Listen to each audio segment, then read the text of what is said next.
Bugün quru dərilərə qarşı ümumi müalicə prinsiplərindən danışıram. Amma videonun əvvəlində qeyd edeyim ki, mən dermatoloq deyiləm və bütün dəri problemlərinin ən azı bircə dəfə də olsa dermatoloq tərəfindən baxılmasına, diaqnoz qoyulmasına tövsiyə edirəm. Çünki bu sayədə siz artıq problemin nə olduğunu ən qısa vaxtda bilirsiniz və ona uyğun olaraq məqsədli şəkildə həm zamanınızı, həm də cibinizə qənaət edərək qısa zamanda müalicəyə başlayıb və tez zamanda effekt əldə edə bilərsiniz.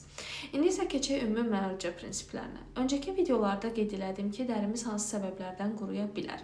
Burada həm genetik faktorlar, həm çevrə faktorları, həm də bizim yaşam tərzimizlə əlaqəli olan nüanslar var ki, dərimizin qurumasına səbəb ola bilər. Və yenə anlattığım kimi öncəki videoda dəri bariyerimiz deyə bir bariyer vardır və bu bariyerin strukturunun pozulması və yaxud da tərkibindəki müxtəlif maddələrin balansının pozulması da yenə dərinin çoxlu su itirməsinə, qurumasına, az yağ istehsal etməsinə səbəb olur. Ümumiyyətlə, quru dəri üçün ən gözəl şey dərinin elə özünün yağıdır, insan yağıdır yəni. Bundan gözəl, bundan faydalı bir şey yoxdur dəri üçün. Amma bəzi səbəblərdən təbii ki, insan yağı, insanın öz dərisinin yağı da daha az ifraz oluna bilər. Ümumiyyətlə, dərisi yağlı olan insanlar bir növ bəxtəvərdir mənim fikrimə görə. Çünki onların dərisi həm gec qocalacaq, həm də gec qırışlanacaq. Çünki yağ üzün dərisini dolğun saxlayır və həmçinin də nəmli saxlayır. Amma gəlin indi keçək ümumi prinsiplər dediyim prinsiplərə. Və bu prinsiplər bir şəxsə, bir vəziyyətə, bir situasiyaya aid deyil. Bu ümumi prinsipdir dediyim kimi. İlk öncə təbii ki, ətraf mühit.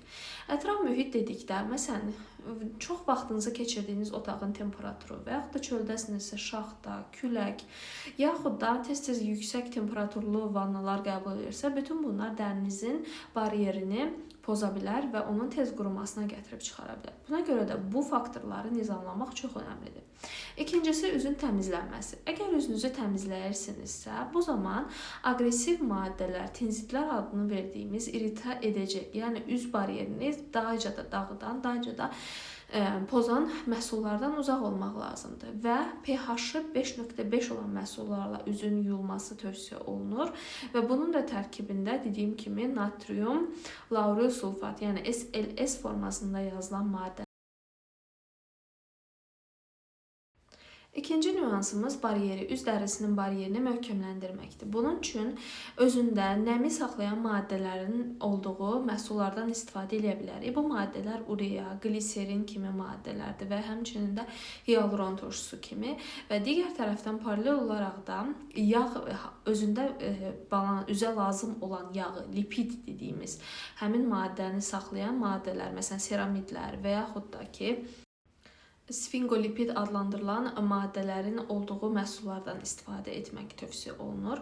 Üçüncüsü, üzün iltihabi xəstəliklərə məruz qalmasıdır. Belə ki, əgər üzünüz həddən artıq qaşınırsa, iltihab əmələ gəlirsə, su axırsa üzünüzdən, qızarırsa, artıq burada atopik dermatit kimi durum ola bilər və yaxud da ekzema, neurodermit kimi durumlar ola bilər və bunlar həkim tərəfindən diaqnoz qoyulmalıdır. Ondan sonra isə immun sistemi biraz modülə edən, yəni immun sistem həddən artıq aktivdirsə, onu biraz aşağıya basan kremlər yerli olaraq tətbiq oluna bilər. Bunlar da yetməzsə əgər ağızdan və yaxud da müxtəlif belə deyək, iynə şəklində də bu immun sistemi biraz aşağıya salan, immun sistemi tormozlayan maddələrin də tətbiqi məsləhətdir və vardır. Yəni bu tətbiq olunur.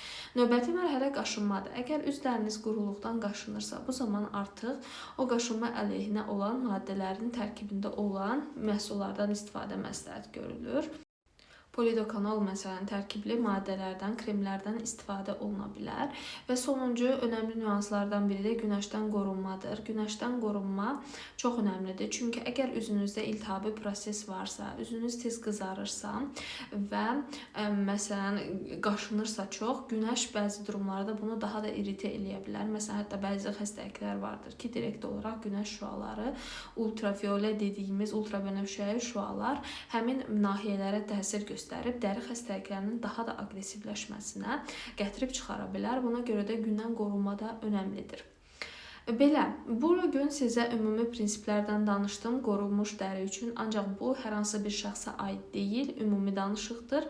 Təbii ki, dərinizdə bir problem varsa, istər onun təyinatı olsun, hansı maddə, hansı dərman lazımdır, istərsə də diaqnostikası olsun, həkim tərəfindən qoyulması önəmlidir. Yoxsa internetdə gördüyünüz fərqli məhsulları öz xeyirləri, öz cibləri üçün tərifləyən insanların oyununa asanlıqla düşə bilərsiniz. Ona görə də mən bu videoda heç bir xüsusi bir məhsul adı demirəm. Çünki bugünə qədər belə deyək ki, satışda olan populyar kremlərdən sınadıqlarımdan çox da etibar elədiyim yoxdur. Buna görə də tövsiyə edirəm ki, dermatoloq baxışından keçəsiniz və probleminizin nə olduğuna uyğun olaraq da tibbi yardım alasınız.